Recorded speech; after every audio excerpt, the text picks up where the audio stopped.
Hello friend, welcome back to my channel Kavita Ki Duniya. তোমরা সবাই কেমন আছো? আশা করি সবাই ভালো আছো, আমিও ভালো আছি। তার আগে বলে নিই, আজকে হচ্ছে যে ভিডিওটা আমি করব সেটা হচ্ছে কালকে লাইভে আমার দুজন তিনজন বারবার একই কমেন্ট করেছো, বারবার একই কমেন্ট করেছো। সেই কমেন্টের উত্তরটা তখন আমি দেইনি, সেই কারণে আমার এখনকার ভিডিওটা। আর আজ ১-১.৫ মাস হয়ে গেছে রিমি আমার বাড়িতে এসছে। এখন আমি নতুন করে এই ধরনের ভিডিও করতে চাইছি না। তবুও তোমাদের লাইভের কমেন্টের উত্তর দেওয়ার জন্য আজকের আমার ভিডিওটা। সেই হিসাবে বলবো, যদি কারো ভিডিওটা কারো খারাপ লেগে থাকে সবার কাছে আমি ক্ষমা চেয়ে নিচ্ছি। কেউ ভাববে না যে কারণ কেন তাকে নিয়ে আমি ভিডিওটা করছি। কেউ যদি আমাকে যেন ভুল না বোঝে। কারণ ২-১ জন লোক আমাকে এমনভাবে বারবার কমেন্ট করেছে, আমি তখন কমেন্টে রিপ্লাই দিইনি। কারণ তখন প্রীতম পাশে ছিল বলে রিপ্লাই দিইনি। আর প্রীতম একদম কন্ট্রোভার্সি পছন্দ করে না। একটুও ও চায় না যে আমি কোনো কারো নিয়ে ভিডিও করি। ও নিজে তো করেই না, এবং আমি যদি জানি যে ও করেছে, ও যদি জানতে পারে আমি করেছি, ও আমাকেও বকাবকি করবে। এমনকি আমার ভিডিওটা প্রাইভেট করে দেবে ও। সেই জায়গা থেকে বলব যে, হ্যাঁ, তোমরা যে লাইভের কমেন্টটা করেছো কালকে, যে কাকিমা তুমি কি রিমিকে পেয়ে ওকে ভুলে গেলে? বারবার কমেন্ট করেছো। দেখো, একটা কথা বলি, কাউকেই ভুলে যায়নি। আর ভুলে যাওয়ার কথাও নয়। কারণ তোমাদের প্রত্যেকদিন, প্রত্যেকটা মুহূর্তে, প্রত্যেকটা ভিডিওতে আমি বলেছি যে আমার প্রীতমকে যে ভালোবাসবে তাকে আমি মাথায় তুলে রাখবো। সব করব তার জন্য। কারণ আমার আমার স্বামীকে আর আমার সন্তানকে যে ভালোবাসি আমি তাকেই ভালোবাসি। পরিষ্কার কথা। এদিক থেকে বলবে হয়তো, কাকিমা তুমি স্বার্থপর। হ্যাঁ, আমি স্বার্থপর।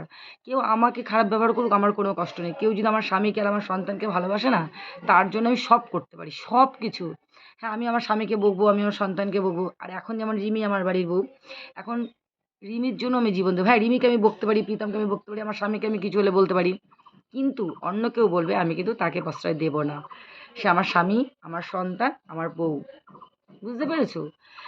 আজকে রিমি আমার বউ, আমার বউ রিমির জায়গায় যেই থাকতো তার জন্যই। কারণ আমি তাদের ১০ কথা বলবো, কিন্তু অন্য কেউ এসে ৫ কথা বলবে বা কিছু বলবে, সেটা কিন্তু আমি মেনে নেব না। আমি রিমিকেও যেমন প্রীতমকেও যেমন বকতে পারি, আমি রিমিকেও বকতে পারি। ভালোবাসাটাও ঠিক তেমনই। প্রীতমকেও যেমন ভালোবাসতে পারি, রিমিকেও ভালোবাসতেই পারি। তো চলো, আমি মেন কথা যেটা বলছি সেটা হলো, হ্যাঁ, তোমরা বলছো যে ভুলে গেছো। দেখো, তোমরা তো আজকে একটা মেয়ে সন্তান যারা আমাকে কমেন্ট করেছো, জানি না তোমরা মেয়ে বা বউ বা কী। তো তোমরা নিজেদেরকে আমার জায়গাটা বসাও। ভাববে যে একটা মাকে কত কিছু মেনটেন করতে হয়, একটা মাকে কত কিছু সহ্য করতে হয়। তোমরা হয়তো জানো না, তাই কাকিমাকে কালকে কমেন্ট করেছিলে।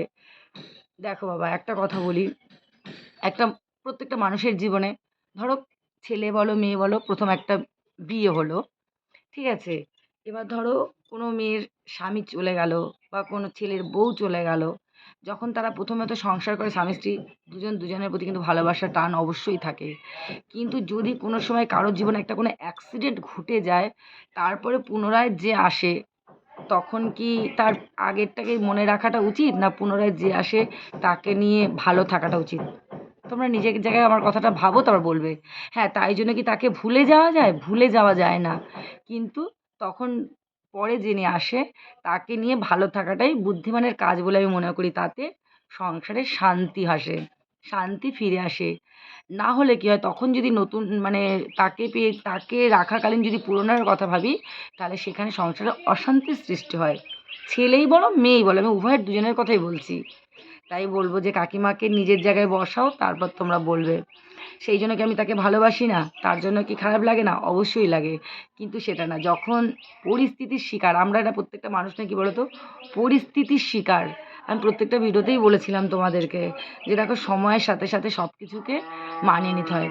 আজকে আমাদের সঙ্গে যেটা ধরো ঘটেছে, আজকে নতুন করে তোমাদের বলার কিন্তু আমার আর কিচ্ছু নেই, কোনো ভাষা নেই। দেখো, আজকে ও ফার্স্ট চলে গেছিলো, তাই কিন্তু রিমি এসেছিল। আবার রিমি চলে গেছিলো, তাই কিন্তু ও এসেছিল। এখানে সবার ভুল আছে, সবার ঠিক আছে। কিন্তু সেই জায়গাটা থেকে আজকে আমি কেন কাউকে ভুলে যাব বা কেন তাকে খারাপ বলবো? তাকে আমি কোনোদিন কোনোখানে বলেছি যে তাকে খারাপ? শুধু একটা কথাই বলছি, সেও যেখানে থাকুক সে ভালো থাকুক, সুস্থ থাকুক, ওর ভালোই কামনা করি। আর এটা তো তোমরা জানো যে আজকে প্রীতমের সঙ্গে যেটা হয়েছে সেটাতে কিন্তু কারো হাত ছিল না। সেটা ও ভালো করে বিশেষ করে জানে, যেখানে প্রীতম বা প্রীতমের বাবা-মার কোনো ভুল ছিল না। আর আজকে এইটা, এই যে রিমি বারবার ডিভোর্স ফাইল করেছিল, সে ডিভোর্সটা কে হয়নি বা কেন হতে দেয়নি, সেখানে রিমিরও তো দোষ ছিল না বলো? সেখানে ও ভালো করে জানে যে রিমিকে ডিভোর্সটা হতে কারা দেয়নি, সেখানে রিমির কোথায় দোষ বলো? সেখানে তো রিমির কোনো দোষ নেই। আর নতুন করে আমি কারো বাবা মাকে কাউকে বাজে কথা, কাউকে খারাপ কথা আমি বলতেও চাইছি না। কারণ এটা তোমরা সবটাই জানো। তোমাদের সবার কাছে প্রমাণ সহ যে কাদের জন্য রিমির ডিভোর্সটা হয়নি বা কিছু। এখানে রিমি আমার বাড়িতে এসছে, এখানে কারো কোনো হাত ছিল না।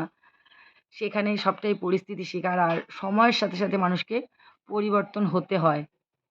যখন তোমরা যারা কাল কমেন্টটা করেছো তারা ভাববে যে কাকিমার জায়গায় যদি তোমরা থাকতে না, ভাবতে যে কাকিমার কি করা উচিত। আজকে কাকিমা বাড়ির বউ রিমিকে আমি খারাপ ব্যবহার করব? কেন? রিমি কি দোষ করেছে? রিমিকে কষ্ট দিয়ে কি আমি ভালো থাকবো? কক্ষনো ভালো থাকবো না। আজকে আমার বাড়ির বউকে আমি যথারীতি চেষ্টা করব তাকে ভালো রাখার জন্য। তাই জন্য এমন নয় যে আমি রিমিকে ভালো রাখবো বলে কারো খারাপ চাইবো। সেটাও চাইবো না। সেটাও চাইবো না। কারণ আমি তাকেও তো ভালোবাসতাম বা ভালোবাসি। কিন্তু আজকে আমার বাড়ির বউ আমার রিমি। রিমিকে আমি যথারীতি যতটা তার সম্মান একটা বউ বাড়ির থেকে পাওয়ার জন্য ততটাই তাকে আমি দেব।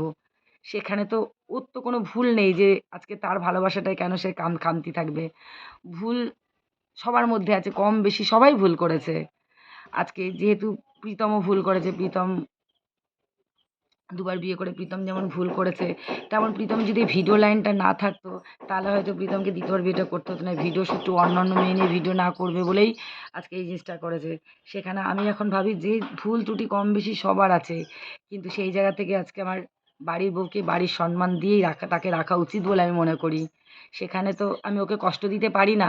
আজকে যদি আমার বাড়ির বউয়ের সামনে আমি কাউকে অন্য ভালোবাসা দেখাতে যাই, সেখানে আমার বাড়ির বউ কষ্ট পাবে। তাকে আমি বকবো, ভালোবাসবো, সবটাই করবো। কিন্তু তার তার অধিকার থেকে তো তাকে আমি বঞ্চিত করতে পারি না। হ্যাঁ বাবা বলো? তার অধিকার থেকে তো তাকে আমি বঞ্চিত করতে পারি না। আমি তো একটা মেয়ে, সে আমার বাড়ির বউ, সেও তো একটা মেয়ে। ঠিক কি না বলো? তাই দেখো আজকে তোমরা আমাকে কমেন্ট করেছো। আমি চাইবো না তোমরা এই কমেন্টটা কেউ প্রীতমকে করো। কেন বলো তো? প্রীতম ইয়ং, অল্প বয়স ছেলে। ওদের রক্তর জোরটা একটু বেশি গরম। কখন কোথায় কোনটা কি বলে ফেলবে এটা নিয়েও প্রীতমের দোষের হয়ে যাবে। সেই জন্য তোমরা আমাকে কমেন্ট করেছো, করো। চাইবো না যে তোমরা প্রীতমকে এই কমেন্টটা কেউ আর করো। সবাই তোমরা চাইবে যে কাকিমা, ভাই, রিমি সবাই যেন ভালোভাবে সুস্থভাবে সংসারটা করতে পারে। আর সেও তার জায়গা থেকে সেও ভালো থাকুক। আমি তার খারাপ চাইনি, কোনোদিন চাইবও না। কারণ তোমরা হয়তো জানো না, পরশুদিন না কবে জানি আমি রিমির মা দিদির সঙ্গেও যে কোনো একটা কথা নিয়ে বলছিলাম। রিমির মা দিদিও বলছিল যে ওর মতন ও ভালো থাকুক। আমিও চাই ওর মতন ও ভালো থাকুক, সুস্থ থাকুক। কিন্তু সময়ের সাথে, সাথে সবকিছুকেই পরিবর্তন হতে হয়। তাহলে কি বলতো হয়? সংসারটা শান্তির হয়। অশান্তি আর চাইছি না। তোমরাও কি চাও বলো? আজকে ও যেমন একটা মেয়ে, রিমিও তো একটা মেয়ে। এবার আমি ওকেও ভগবানের কাছে দিনরাত প্রার্থনা করব দূর থেকেই ও যেন খুব ভালো থাকে, সুস্থ থাকে। আর আমি এটাও প্রার্থনা করব রিমিও যেন সুখে শান্তিতে সংসারটা করতে পারে। সেখানেও যেন কোনো ভাঙন ফাটল আর না ধরে। যা ভুল বোঝাবুঝি আমাদের দুটো ফ্যামিলিতে হয়ে গেছে, হয়ে গেছে। নতুন করে যেন আর কোনো কিছু না হয়, এটাই চাইবো। কিন্তু আমাকে তোমরা কমেন্টটা করেছো, কিন্তু প্রীতমকে আর এই কমেন্টটা করো না। কারণ ও কখন রাগের বশে কাকে কি বলে দেবে সেটা নিয়ে আরও শৃঙ্খলা, মানে ঝগড়া, অশান্তি, অশৃঙ্খলা, বিশৃঙ্খলা জিনিসগুলো বাড়তেই থাকবে। তো সেটা হওয়ার দরকার নেই। তোমরা এটাই চাইবে যে কাকিমা, ভাই সবাই যেন রিমিকে নিয়ে ভালো থাকে, ও ওর জায়গায় ভালো থাকুক, ও সুস্থ থাকুক। এখানে ভোলা অভলার কিছু নেই। আমি কালকে বারবার তোমাদের কমেন্টের উত্তরটা দিচ্ছিলাম না। তোমরা করেই যাচ্ছিলে। তখন আমি ভেবেছিলাম যে না, প্রীতম পাশে আছে, আবার প্রীতম শুনবে, জিজ্ঞাসা করবে মা কি বলছো। সেই কারণে আমি আজকে তোমাদের ভিডিওটা করলাম। সবাই ভালো থাকো, সুস্থ থাকো। আর তোমরাও চাইবে প্রত্যেকটা মানুষ যেন ভালো থাকে, কারো খারাপ ক্ষতি না হোক, ক্ষতি না চাই। কারণ দেখো আমাদের হাতে কিছু নেই। যতই আমরা যে যাকে কাউকে দোষারোপ করি না কেন, সবটাই ভগবানের ঠিক করা থাকে।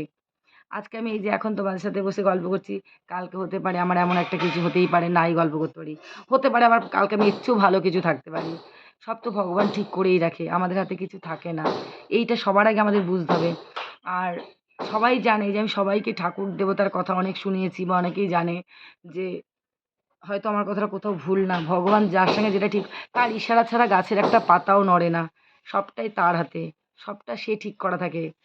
আমাদের সঙ্গে আজকে কি হয়েছে, গতকালকে কি হয়ে গেছে, আবার পরশু আমার সাথে কি হবে, আমরা কিন্তু নিজেরাও কেউ জানি না কখন কোনটা কি আমার সাথে হতে চলেছে। সবটা তার। হ্যাঁ, যেমন আমরা এটুকু বলতে পারি, যেমন আমরা কর্ম করেছি তেমনই আমাদের ফল ভোগ করতে হয়। কোথাও কোনোখানে হয়তো কিছু ভুল ত্রুটি আছে, তাই আমাদের এই জিনিসগুলো আজকে আমাদের সাথে এসেছে বা হচ্ছে বা হবে। দেখো প্রত্যেকটা মানুষেরই জীবনে কিছু না কিছু ঘটনা থাকে। আজকে আমরা সোশ্যাল মিডিয়াতে আছি বলে হয়তো এগুলো একটু বেশি জানাজানি হচ্ছে, কম বেশি সবার থাকে। তো আর এই কমেন্টটা করো না, বারবার বলছি। আজকে আমরা যেন দুটো ফ্যামিলি ভালো থাকতে পারি। ভালো মানে কি? মানে সুখে না, শান্তিতে। কোনো ঝুট ঝামেলা অশান্তি না হয়ে, হ্যাঁ, অশান্তি কি সংসার হবে না? অবশ্যই সংসার ক্ষেত্রে ঝগড়া, মানে সংসার ক্ষেত্রে গেলে খুঁটোনাটি ঝগড়া শুনতে হবে। তারপরেও আমরা সেটাকেও মিলেমিশে ভাগ করে নেব। চেষ্টা করব যাতে না হওয়ার। যাতে রিমি সুস্থভাবে ভালোভাবে সংসারটা করতে পারে। আর প্রীতমের লাইভে, প্রীতমের ভিডিওতে কেউ এরকম ধরনের কমেন্ট করো না যে, "প্রীতম তুই কি ভুলে গেছিস, ভুলে গেছিস?" এরকম বলো না। কেউ কাউকে ভোলে না। কিন্তু কি বলো তো, সময়ের সাথে, সাথে সব কিছুকেই ঠিক করে নিতে হয়, তাই না? আজকে প্রীতমের জায়গাটায় তোমরা অন্য কাউকে বসাও। একটা মেয়েকে বসাও, ধরো একটা মেয়েরই যদি আগে বিয়ে হয়ে যেত, তখন কি প্রীতম তাকে বলতে পারতো যে, "তুই আমাকে ঠকালি বা তুই আমাকে এরকম করলি?" তখন প্রীতমকেও মানতে হতো যে সব কিছু সময়ের সাথে, সাথে তো পরিবর্তন হয়। ঠিক না বলো? তো চলো, আজকের ভিডিওটা আমার এইটুকুই। সবাই সুস্থ থাকো, ভালো থাকো। আর অবশ্যই আমার কোথাও ভুল হলে তোমরা আমাকে কমেন্ট করে জানাবে যে আমি কোথাও কিছু ভুল বলেছি কিনা। সবাই ভালো থাকুক, সবাই সুস্থ থাকুক। তোমরাও ভালো থাকো। তোমরা যারা কাকিমাকে ভালোবাসো বা যারা নাই ভালোবাসো কাকিমাকে, তারাও বুঝে নিও, কাকিমার জায়গাটা একবার ভেবে নিও যে কাকিমা যে কথাটা বলছে ঠিক কি না ভুল। কমেন্ট করে অবশ্যই জানাবে। চলো, সবাই সুস্থ থাকো, ভালো থাকো। আসবো আবার পরের ভিডিওতে। টাটা।